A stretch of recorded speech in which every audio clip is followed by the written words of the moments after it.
clear your desk. The word slapped the room harder than the time Jared called security on Gary for microwaving salmon. Only this time it was directed at me, and it wasn't just the tone, it was the way he said it. Like I was something rotting in the fridge he didn't want to touch. My name's Linda. I'm 48. I've been at West Elm Systems longer than Jared's been legally allowed to drink. I onboarded our flagship $50 million Axiomex contract, while this smug little bastard was probably still doing Jaeger shots off a dorm toilet. And now I was being fired in front of 3 junior analysts, a fresh intern from Purdue, and a half-eaten birthday cake still sitting on the break room table with "Congrats, Brian," written in passive-aggressive pink frosting. It started with a surprise performance review that wasn't on my calendar. Jared, who only started showing up to the office 3 months ago after marrying the CEO's daughter and slithering his way into a VP of Ops title, said it was routine. Like getting hit by a bus is routine. I walked into the conference room with my laptop and notebook like a professional. I walked out with my spine straight, face calm, dignity held together with frayed dental floss. "Your attitude has been undermining team cohesion," Jared said, scrolling through what I swear was just a blank Google Doc. "You've resisted my directives and failed to demonstrate loyalty to the current leadership vision." Translation: I had the audacity to ask why he approved a new vendor onboarding form with 2 different tax ID numbers and a fake address in Arkansas. I didn't even say it in front of anyone. I emailed him privately. His response: "Schedule the circus and throw me under the moving company bus." "I've given this a lot of thought," he added, adjusting his little leather wrist cuff like he just bench pressed a principal. "We're moving in a new direction. You're not part of that." The intern gasped. "I didn't. I just asked, would you like me to begin transition documentation?" That's when he snapped. His voice shot up like a high school coach on steroids. "No, just clear your desk." For full 3 seconds, no one moved. Not even the HVAC buzzed. Jared stood there, chest puffed, waiting for me to cry, beg, yell, something he could weaponize. But all I did was close my laptop. "Okay," I said. That was it. No tears, no speech. No Jerry Maguire moment, just okay.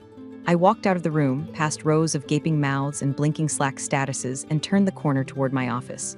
Grabbed my coffee mug, unplugged the charger I paid for myself, and tossed my nameplate in the recycling bin because even my own name didn't belong in this place anymore. Then I pulled out my phone. The protocol was simple: company policy. Not sabotage, not revenge, just a procedure designed for operational stability. It's called vendor failover. If a key signatory leaves, whether they die, resign, or get canned like expired tuna, you trigger the protocol to ensure compliance continuity. It's buried in the Operations Continuity Guide, page 47, second paragraph. I tapped the app, 2-factor authenticated, entered my code. Vendor primary signatory, role cleared escalation tree initiated account, Axum 50078A client, Axiomex status, pending verification done. It took 15 seconds. I didn't hack anything. I didn't delete files. I just followed the rules, the ones I helped write, because I wasn't just a project manager. I was a registered operational signatory for our largest client. But Jared didn't know that. Jared didn't know anything, really. He thought leadership meant speaking in hashtags and ending every meeting with "Let's crush Q4." The man once asked if compliance chain logic was a gym term. I walked out without saying goodbye to anyone. Not because I didn't want to, but because I could already feel the whispers spreading. Because I knew if I looked any of them in the eye, I might shatter. This wasn't just about losing a job. It was about being publicly humiliated by a legacy-humping nepotism puppet in front of kids I mentored through their first month of onboarding. I got in my car and sat there for a moment, hands on the steering wheel, eyes on the cracked windshield I'd been meaning to fix. My face was calm. My lungs were tight. Somewhere under my skin, a scream was crawling, and my phone vibrated. One new system alert. Vendor primary signatory role cleared, payment verification pending. I stared at the message, the white text glowing soft against the dark mode background. That's when I smiled. Not a big, cinematic smile, just a twitch at the corner of my mouth, because Jared may have kicked me out of the building, but he had no idea what he'd just unplugged. By the time I pulled into my driveway, the ache in my chest had settled into something colder. Not grief, not panic, just this heavy quiet like the air before a thunderclap. I live in a 2-bedroom ranch-style house on the edge of town, the kind of place with hydrangeas in the front and a bird feeder that only attracts squirrels. It was mine, paid off. And unlike Jared's downtown condo with its monthly HOA drama and curated fake plants, my home didn't lie to me. I set my keys in the bowl by the door, poured myself half a glass of boxed wine, and booted up the old laptop I'd used for remote days. Company property was already in the trunk, along with my resignation letter they didn't bother asking for. I wasn't running. I wasn't hiding. I was cleaning.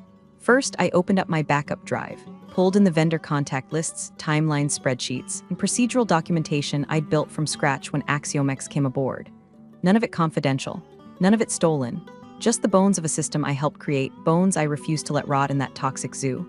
I checked Slack, already deactivated. My name replaced by former user. It was like being digitally cremated. Then I moved to my admin tokens, cloud access, vendor dashboards, compliance portals, all linked through a personal authenticator they asked me to use for added security. Jared probably thought passwords were a suggestion. Each unlink felt like unplugging a machine from life support. By the time I hit the final dashboard, the message blinked, "You are no longer authorized to access this environment." And just like that, the last thread snapped. I was out, fully, cleanly, legally. My email, though, still forwarded alerts to my backup inbox. And as I sat on my porch watching the neighbor's cat attempt homicide on a Blue Jay, it pinged. Vendor primary signatory role cleared payment verification pending account. AXM 50,070, ADA, there it was. The script doing its job just like I trained it to. I didn't gloat, I didn't laugh. I just closed my eyes and took a slow breath through my nose. This wasn't revenge. This was protocol. If you're removed from a key account, the system flags the transition. If no replacement is certified within 24 hours, the account goes into pending status until both internal and client-side approvals are reconciled. It's slow bureaucracy designed for safety, not sabotage. But that's the thing with people like Jared. They step over cables they don't understand and wonder why the lights go out. Back at the office, so I'd hear later, Jared was holding court like a third-string quarterback who just got handed the team. "The old guard is gone," he said, like he personally slayed a dragon. "We're modernizing now, streamlining." What he was actually doing was prepping a PowerPoint for next week's board review with a template he downloaded from Canva and filled with phrases like paradigm synergy and unlocking legacy bottlenecks. I know because Mandy from payroll texted me a screenshot of slide titled Cultural Detox. My photo was still on it. Meanwhile, he was too busy sipping his own ego to notice the mild alarm bells starting to ring in the accounting department. Mild for now. At 3:17 p.m., the first soft error landed in the finance system. Wire transfer rejected, authorization mismatch.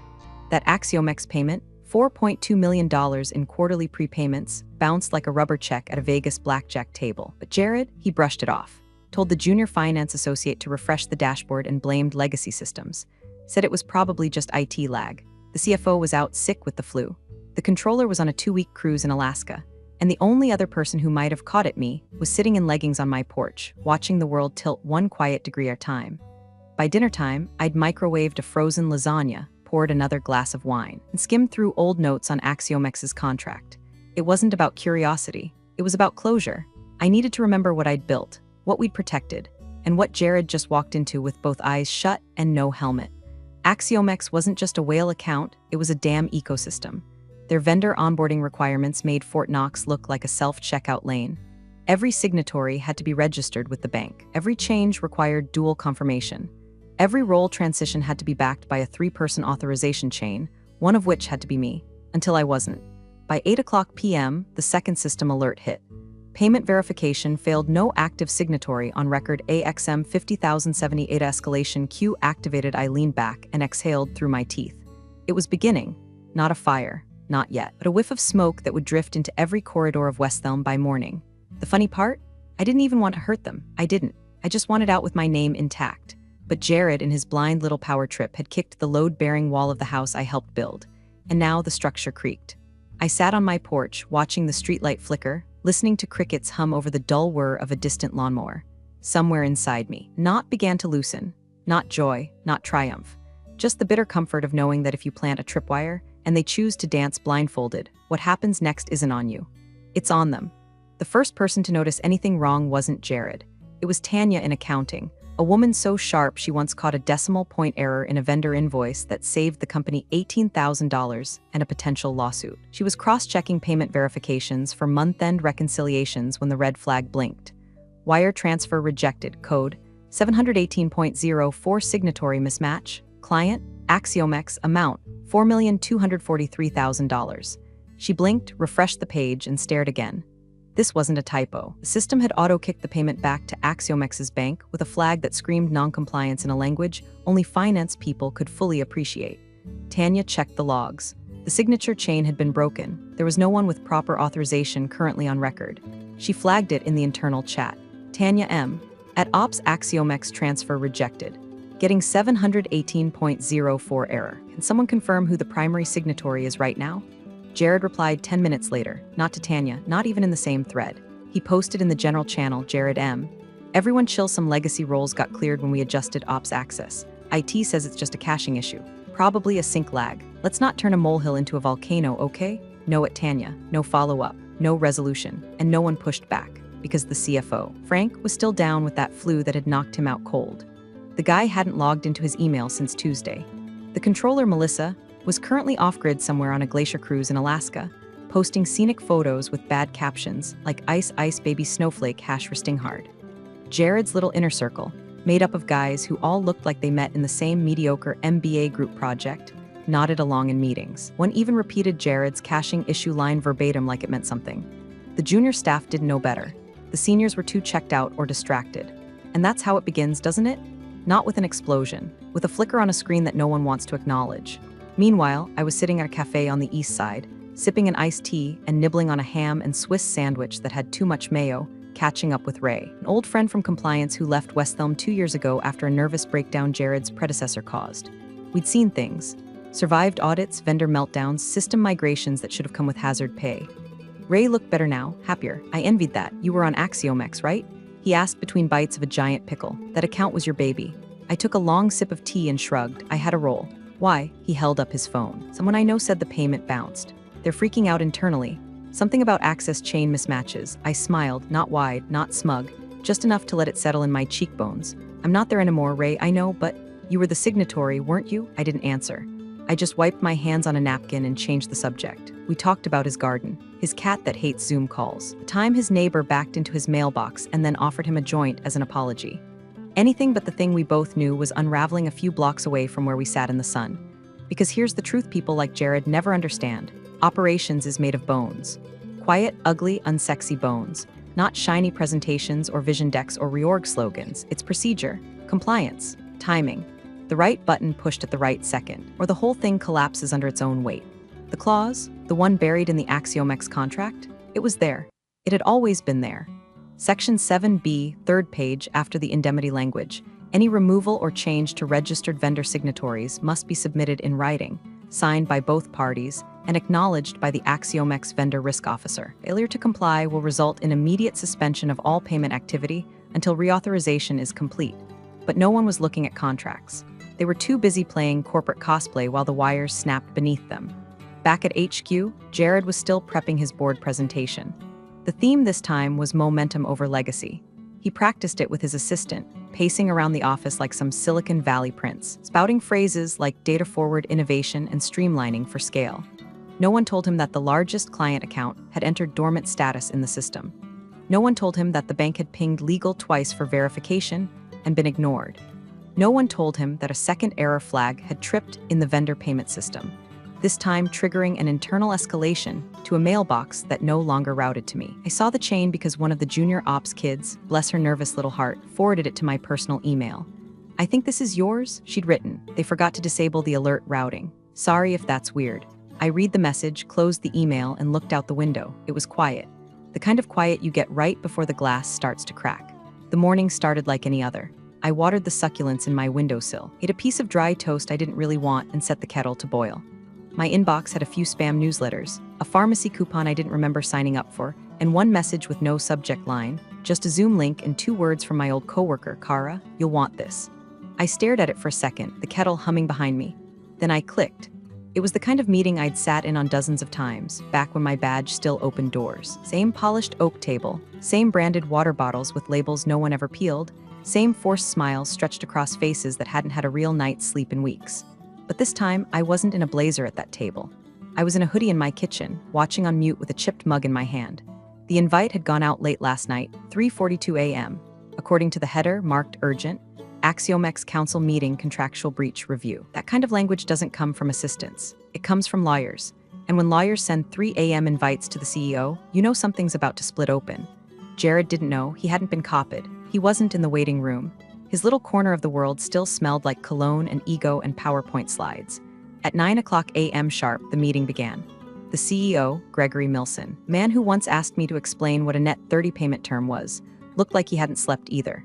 His tie was crooked, and his usual smug calm had been replaced with this twitchy, tight-lipped expression that reminded me of a kid who just got called into the principal's office and knew damn well why. The room had 5 people physically present and another 4 dialing in from God knows where. Legal, finance, compliance, and center screen. Axiomex's corporate counsel, a man named Reed Kaplan I'd met once during an onboarding call. He had a voice like smooth granite and the kind of stare that could shave your self-worth down to toothpicks. The kind of guy who doesn't raise his voice because he doesn't need to. The contract talks for him. The meeting started with pleasantries because corporate theater demands you smile before you stab. Then Reed spoke. There was a payment rejection yesterday, he said, like he was reading a weather report. Our internal systems flagged the wire as unverified due to a missing authorized signatory. The CFO, back from sick leave and still pale as flour, nodded like his head was too heavy. Yes, we're aware there was a temporary credentialing issue. Reed raised one finger. Temporary, the signatory on record was removed. There was no replacement form, no signature transfer, no written notice of change. Gregory's voice cracked. Our operations lead transitioned out this week. It was unexpected. Linda Maddox, Reed said. My name sounded like a trigger. We have her listed as the primary operational signatory since 2019. A silence. Gregory shifted in his chair. She's no longer with the company. Reed didn't flinch. Did she resign? Another silence. She was terminated, Gregory said, clearly regretting every syllable as it passed his lips. I leaned back in my chair, letting the steam from my tea fog my glasses for a moment. My fingers didn't twitch. My heart didn't race. I was just listening, watching, waiting to see if they would take responsibility or keep digging. Reed continued, voice smooth as ever. Section 7B of our agreement requires mutual signatory changes be submitted in writing, with counter-approval. As of this morning, our legal department has not received any such documentation, which means the signatory change was made unilaterally. That constitutes a breach. The word hung in the air. Breach, not a suggestion, not a concern, a fact. Gregory opened his mouth to speak again, but Reed kept going. We've halted the next scheduled payment pending internal review. Our audit team is preparing a full inquiry. If your team fails to correct this within 72 hours, Clause 11F becomes actionable. I didn't have to look it up. It helped write the internal brief on that clause. It gave Axiomex the right to freeze all payments, audit the partnership, and even reevaluate the entire vendor relationship. It was the nuclear option. From the corner of the screen, I watched someone, probably from Westhelm's legal team, begin to furiously type. Reed didn't even glance at them. Then something interesting happened. The door opened behind Gregory and Jared walked in, clearly unaware of the context. Hair too styled, shirt one button too low, holding his tablet like a prop. He walked in mid-sentence, sat down next to Gregory and started whispering. Gregory didn't look at him. Reed did. And who is this? Jared Munro, Gregory said with a slight wince. VP of Operations. Reed nodded once. The same person who authorized the personnel transition? Gregory didn't answer. Reed folded his hands. Then I suggest Mr. Munro refrain from commentary until internal counsel has reviewed this matter. Jared opened his mouth, probably to say something glib or defensive or just plain dumb, but Gregory raised a hand, half warning, half surrender. Jared, he said quietly, step outside. Jared froze. It was the first time I'd seen his mouth truly close. He left without a word. The call continued for another 20 minutes. Action items were assigned. Legal was to compile all internal communications regarding my termination. Finance would deliver logs of all signatory changes. Compliance would initiate an emergency review of all high-value accounts. And I muted the tab and sat in the quiet of my kitchen, the steam rising from my mug curling like smoke in the morning light. I wasn't smiling. I wasn't celebrating. I was just watching them realize what they broke. It brought everyone in this time. No more compartmentalized panic, no more whispers in glass-walled conference rooms. This was the full executive board, tight-lipped, bleary-eyed, and barely caffeinated, dialed into a Zoom call titled Axiomex, Payment Rejection and Contractual Remediation Executive Session. And despite the urgency stitched into every word of that title, the waiting room timer ticked on for 2 long minutes before the guest of honor appeared. When Reed Kaplan's face finally lit up the screen, no one spoke. The man didn't need a dramatic entrance. He just adjusted his collar, blinked once like a python assessing a room full of field mice, and greeted them with the same tone you'd use to ask someone to explain why there's blood on the rug. Thank you for assembling so quickly, he said. This won't take long. The CEO, Gregory, tried to muster that trademark executive smile, one he usually reserves for investors and golf course charity events, but it wilted on impact. He looked more like a man who just realized he left the stove on in a house made of gasoline. Reed clicked something off-screen. A document populated the Zoom window, a single page, stamped and highlighted, with a redacted wire record and 2 lines of legal text. Our payment, Reed began calmly, was rejected yesterday morning at 9:14 a.m. Wire was initiated, routed, and returned by the bank citing authorization mismatch. He paused, letting that statement settle.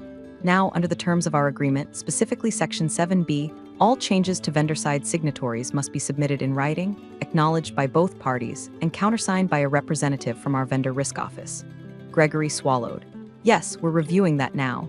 There seems to have been a miscommunication. Reed ignored the lifeline. His eyes scanned the digital room slowly, like he was memorizing every expression. Then, without raising his voice, he asked, per your agreement, who authorized the removal of a primary account signatory? That was the moment.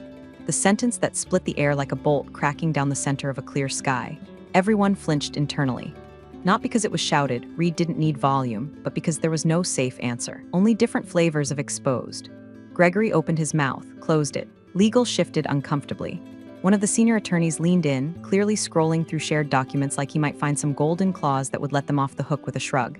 No one spoke. Then the door opened. Jared. He walked in like he still had permission to exist, tablet in hand, expression already defensive. His shirt was tight across the chest. He'd either bulked up or bought the wrong size in a rush to look assertive. He wasn't on the call invite. No one asked him to join, but he was here. Sorry to interrupt, he said, taking the empty seat next to Gregory, uninvited. I believe this is about the restructuring of vendor access. That was part of a larger ops modernization strategy we initiated last week. Legacy clearance overlaps were creating unnecessary friction. His tone was smug, confident, like he was pitching a feature on a startup demo day. He used the word friction like it was a sin and right-sizing like a blessing. But no one was buying it, not in that room. Reed didn't blink. He didn't even acknowledge Jared with a nod. He just asked the next question like a scalpel. So your firm unilaterally removed the designated signatory on a $50 million contract without written consent? Silence. Absolute, bludgeoning silence. No one typed, no one clicked, no one blinked. It wasn't a question, not really. It was an accusation wrapped in protocol. Gregory tried to salvage something, voice low and trembling at the edges. We didn't. This was an internal transition, not a contractual decision. Jared wasn't aware. Reed tilted his head, interrupting without a word. The gesture alone stopped Gregory mid-sentence. We are not discussing internal politics, Reed said. You're discussing contractual violation. This isn't a question of who knew what. It's a matter of what was done. He clicked again. The document on screen zoomed in, showing the missing signature chain. My name listed, my role vacant, the timestamp of my removal, no corresponding email, no countersigned document, no replacement listed. Just a procedural cliff, and Jared had driven the entire firm off it without a seatbelt. The head of legal exhaled through her nose like someone had just released a pressure valve inside her skull. She knew exactly how bad this was. You don't miss procedural sign-offs on flagship clients. You don't alter roles without dual-verified backups. And you never, ever leave Axiomex in the dark about changes tied to their money. Reed closed the document and looked back into the camera. As of now, all scheduled payments are frozen. If we do not receive corrected documentation and an audit-ready incident report within 72 hours, we will be forced to escalate under Clause 11F. Jared squinted. What is Clause 11F? This time, Reed did blink, once, slowly. The kind of blink you'd give a toddler who just asked why knives are sharp. It gives us the right, he said evenly, to pause the partnership, launch a third-party audit, and reevaluate the risk value of Westhelm as a strategic vendor. Gregory's hand went to his tie. Legal typed furiously. Jared just stared, mouth half open. The bomb had landed. No fire yet, but the silence, that was the fuse hissing. The call didn't end with a bang. It ended with a slow fade, like a light dimming in a room full of people trying not to panic. Reed Kaplan, the Axiomex lawyer, closed his laptop without a single word of goodbye. Just a click. Then his square went dark. And that was it. No recap, no hand-holding. Just a smoldering crater of silence where a $50 million partnership used to sit. Gregory looked like he'd aged 10 years in 10 minutes. The silk in his tie suddenly looked cheap. His mouth hung open for a moment too long before he snapped it shut and turned, not to legal, not to compliance, but to Jared. Why didn't we file the transition form? He asked, low and clipped. Jared, still seated like he belonged there, lifted his hands. It was an internal personnel matter. She was terminated for cause. Legal flinched at the word, cause. It always hangs in the air like it needs a lawyer to bless it. I didn't need external permission to manage my own team, Jared added, and this time there was a note of defensive heat in his voice. We're talking about one account, one transition that it failed to cascade properly. We can walk this back with the right language. Stop talking, Gregory said, just like that, flat, sharp, quietly lethal. The general counsel leaned forward then, laptop reflecting in his glasses. Clause 11F, sir, doesn't just pause payments. If they invoke it, they have the right to reassess our entire contract slate. They could yank not just the next quarter, but the entire renewal cycle. Another board member chimed in.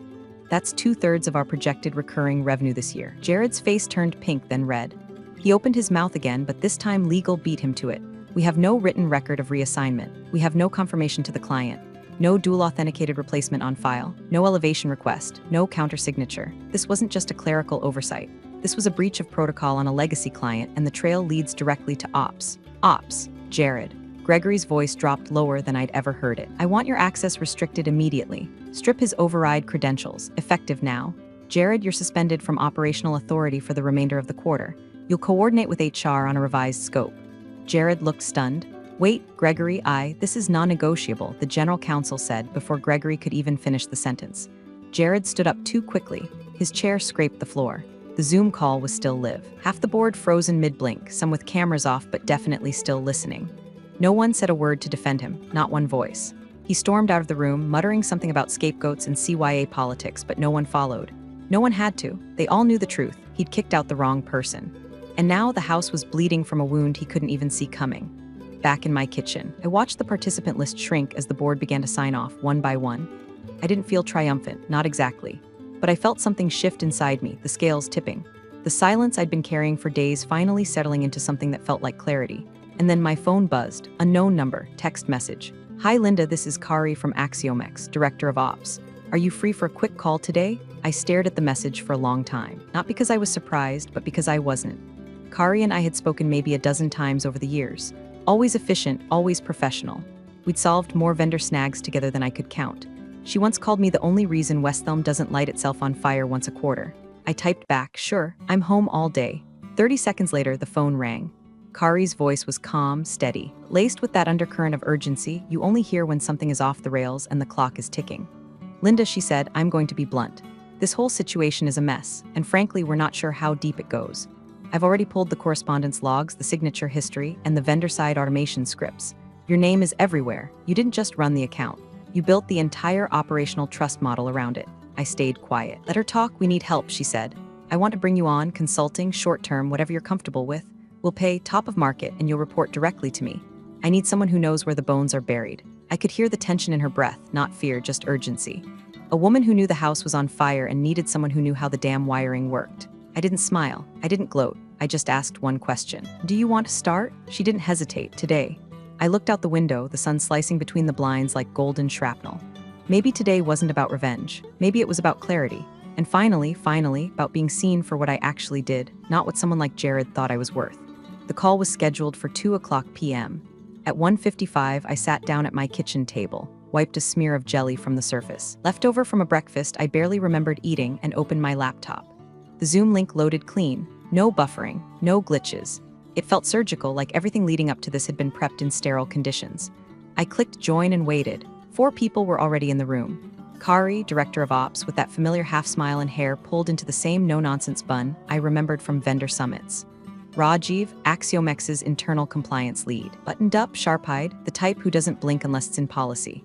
A woman named Stephanie from Legal, who I didn't recognize, and a soft-spoken guy named Leon from Enterprise Risk who looked like he'd been awake for 24 hours straight on nothing but espresso and quiet dread. Kari opened the meeting like we were old colleagues, not former partners across the firewall. Linda, thank you for joining. We really appreciate your time. I nodded. Of course, I read the brief you sent over. She smiled, then clicked something off-screen. My name populated on the shared window. Not my resume, not my LinkedIn. A flowchart, timestamps, labels. System log excerpts with my credentials attached to every major compliance checkpoint for AXM 50078A, Axiomex's vendor account with West Elm. Just so you're aware, Kari said, we ran a full internal audit the moment the wire bounced. Hold every piece of correspondence, every sign-off trail, every login and escalation script tied to your credentials over the last 2 years. Rajiv chimed in. You had 97% compliance integrity on all tasks related to the contract. That's above our internal team average. He wasn't reading from notes. That number was memorized. Your vendor failover script, Kari added. Flawless. Even flagged the issue on our end before legal saw it. If the protocol had been followed properly on their side, we wouldn't be in this mess. I didn't say anything. I just watched as my own digital footprint was laid bare like an archaeological dig. Clean layers, precisely dated, methodically built. Stephanie leaned in. We also reviewed internal correspondence from West Elm's team about your termination. None of it indicates they understood the contractual role you occupied. Leon exhaled. It's almost like they fired their own firewall and didn't realize until the breach alarm went off. I felt something shift in my spine. Not pride, not arrogance. Just the slow return of gravity to a body that had been floating in disorientation for days. Linda, Kari said, tone softening, we'd like to bring you in on a short-term advisory contract. We want your help reviewing our current vendor vulnerability model. Clearly, what we had in place wasn't enough. And frankly, we'd sleep better knowing you were the one telling us where the cracks are. I looked at the screen. 4 faces, all waiting, not pressuring, just waiting. I could have smiled. I could have leaned back and savored the moment. I could have asked for a ridiculous rate and watched them agree. But I didn't, because it wasn't about leverage anymore. It wasn't about Jared or Westhelm or revenge. It was about being heard, trusted, used for what I actually knew, not just for the role someone else thought I fit into. What's the scope? I asked. Initial review of all high-value vendor onboarding and offboarding workflows, Rajiv said, with recommendations for automation logic, personnel redundancy, and compliance audit triggers. 2-week contract, remote 5-figure flat rate. Kari smiled. And if it works out, we're happy to discuss something longer. I didn't need time to think. Let's do it. Kari nodded. Send the paperwork this afternoon. And just like that, the thing Jared thought he'd destroyed became the reason another company was now asking me to rebuild. Not from scratch, but better, safer, cleaner. The call wrapped with polite goodbyes, nothing flashy, no back patting. But as I clicked leave meeting, I caught one last thing, a small line Rajiv had typed in the shared doc under my name, operational integrity, reinstated. I closed the laptop, sat back in my chair, and let the quiet return. Not the silence of dismissal, the calm of being seen, the kind that doesn't need to prove itself anymore. The board meeting was called for 7:30 a.m., earlier than usual, earlier than polite. It showed up in inboxes with the kind of subject line that doesn't just whisper urgency, it screams fire. Subject: Emergency Session Axiomex Escalation / Contractual Breach Review. No coffee, no warm-up banter. No hope everyone's doing well, just a cold open. Legal was already mid-presentation when the stragglers joined. The slides weren't polished. They weren't meant to be, they were evidence. Redacted emails, system logs, HR forms, the Slack exchange where Jared typed just cut her loose at 8:12 a.m. last Tuesday. The timestamp on the vendor failover alert. Calendar reminder he ignored titled, Signatory change requires dual approval Axum 50078A. The new associate from legal, Marina, fresh from 3 years in contract litigation, spoke with clinical precision. No editorializing, no finger-pointing, just the dry, devastating facts. The termination of Miss Maddox without documented reassignment of her signatory responsibilities or communication with Axiomex constitutes not only a procedural failure under Westhelm policy, she said, clicking to the next slide, but also a contractual violation of the Axiomex Master Agreement, specifically Sections 7b and 11f. The air in the room tightened. Jared sat 3 seats away from Gregory, arms crossed, pretending his foot tapping wasn't audible through the table. Marina continued. Additionally, our review has uncovered a secondary clause buried in Appendix C, which appears to have been added during the 2021 amendment cycle. It states, she turned and read directly from the screen. In the event of a primary signatory's removal without named successor within 5 business days, the client reserves the right to initiate a vendor risk reevaluation, including but not limited to review of service integrity, personnel credibility, and potential termination of vendor partnership with cause. A full beat of silence, then another. Gregory looked like he'd been sucker punched by the fine print. So they can pull the plug? He asked quietly. They can, Marina replied. And if they do, our reputation as an enterprise vendor suffers an immediate and measurable hit.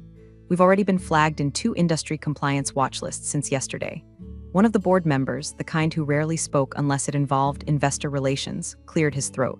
Do we have any defenses? Marina shook her head. There was no redundancy plan, no transition file, no legal sign-off, no client notification, no post-termination review. There is no defense. Gregory turned toward Jared. The silence between them wasn't heated, it was frigid. The kind of cold that forms between men when one finally sees the other for what he is. Jared still tried to rally. He straightened in his chair, voice measured. This is being blown out of proportion. Linda's removal was based on documented friction. She was obstructing new workflows. She refused to adapt. Marina cut in, the first time her tone shifted from neutral. She had a 98.4% task completion rate on Axiomex operations. Her system access logs showed no obstruction, no flaggable delays. She authored the original compliance binder for that account. The only obstruction here is the one you caused by skipping protocol. Phrase hung there like a noose. Gregory looked down at his notepad, then up, then leaned forward, speaking more to the board than to Jared. My hands are tied. The client's money is paused. The reputational damage has already begun. We cannot absorb further exposure with this level of negligence under active review. He didn't look angry. He looked tired.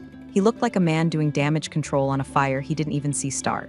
As of this morning, he said, Jared Monroe is placed on administrative leave, pending outcome of the internal investigation into contractual breach and vendor integrity mismanagement. There was no vote, no objection, just nods, quiet, miserable nods. Jared started to rise from his seat. Greg, you are not to contact the client. You are not to speak to your former team. HR will coordinate with legal regarding next steps. This is no longer in your hands. Jared's face flushed, jaw clenched. But he sat down again hard. He knew, even if his mouth wouldn't say it, his body understood. The house was burning, and he'd been caught holding the match. The rest of the meeting turned toward mitigation. PR statements, temporary account reassignment, internal morale damage control, but it was all mop-up now. The mistake had already been made, the name removed, the clause triggered. And the woman Jared thought he'd erased from the board? She was already on a different call with his client, writing the playbook for how not to let this happen again. The final call was set for 10 o'clock a.m. sharp, no flexibility. The calendar invite didn't say discussion. It didn't say remediation. It said Resolution Review Axiomex Council, which in corporate terms translates to decisions made, now sit down and take your medicine. There were fewer people on camera this time. Most of the board had their feeds off. One even called in from a muted phone line. The kind of presence that means I'm here but I'm not touching this with a 10-foot pole. Gregory was present, pale, pulled tight, hands folded like a schoolboy waiting for the principal to read his suspension notice. The general counsel sat to his left, HR to his right. Jared's seat was empty, permanently. At 10:01, the Axiomex lawyer appeared. Reed Kaplan again, unflinching. Shirt perfectly pressed, tie the same dark blue as the last meeting, as if this entire ordeal had been pre-scheduled down to his wardrobe. He didn't bother with greetings. He opened with a screen share, one document, the wire rejection log same as before, date, time, error code, signatory missing. Then he minimized it and looked directly into the camera, eyes sharp enough to cut through Gregory's last shred of plausible deniability. Our payment, he began, was rejected. Again, per your agreement with us, who authorized the removal of a primary account signatory? Gregory's lips parted. For half a breath, it looked like he was going to answer. But the words didn't come. His jaw moved. His throat flexed. Then he exhaled and slowly closed his mouth, because there was no answer that wouldn't dig deeper, because everyone knew who authorized it, and because the man who did it wasn't there to defend himself. Reed didn't wait. He continued, voice smooth and toneless. Clause 11F has been triggered, effective immediately. Oversight of the Westhelm account is being transferred to our internal legal team, and all further payments are paused until we complete our vendor risk reevaluation. Not if, until. He clicked off the screen share. The call went quiet. Gregory gave a single nod. Not of agreement, not of acknowledgement, just submission. The kind that says we're done here. A second later, Reed disappeared from the screen. The board remained silent for a long moment. Then, one by one, their cameras blinked out like extinguished candles. The CEO was the last to leave the call, eyes still fixed on the corner of the screen where Jared's name had once sat. And just like that, it was over. No shouting, no red faces, no grand apologies or mea culpas. Just the quiet sound of Capital walking away. 3 blocks from that building, I was already on my second lap around the city park, earbuds in, walking brisk like I had somewhere important to be. Because I did. Lunch, with Kari, Axiomex's director of ops. She wanted to meet in person, said she'd bring paperwork for the next stage of the consulting engagement. This time it wouldn't be short-term. As I neared the corner of 7th and Marlowe, I passed the lobby of my old office. Same tinted glass, same receptionist pretending to look busy, but something new caught my eye. A sign taped to the front doors. Notice, effective immediately, new security badge policy enforced. All access must be reissued by facilities. No legacy credentials permitted. Translation: Jared's purge had left the system wide open, and now they were scrambling to patch the holes. Retroactive compliance, duct tape dignity. I kept walking, didn't stop, didn't look back. My reflection caught faintly in the glass as I passed. No badge around my neck, no corporate lanyard, no company email. Just me, still standing, still moving. The sun broke through the clouds overhead, warm and sharp against my shoulders. I tucked my phone away and crossed the street. Lunch was waiting.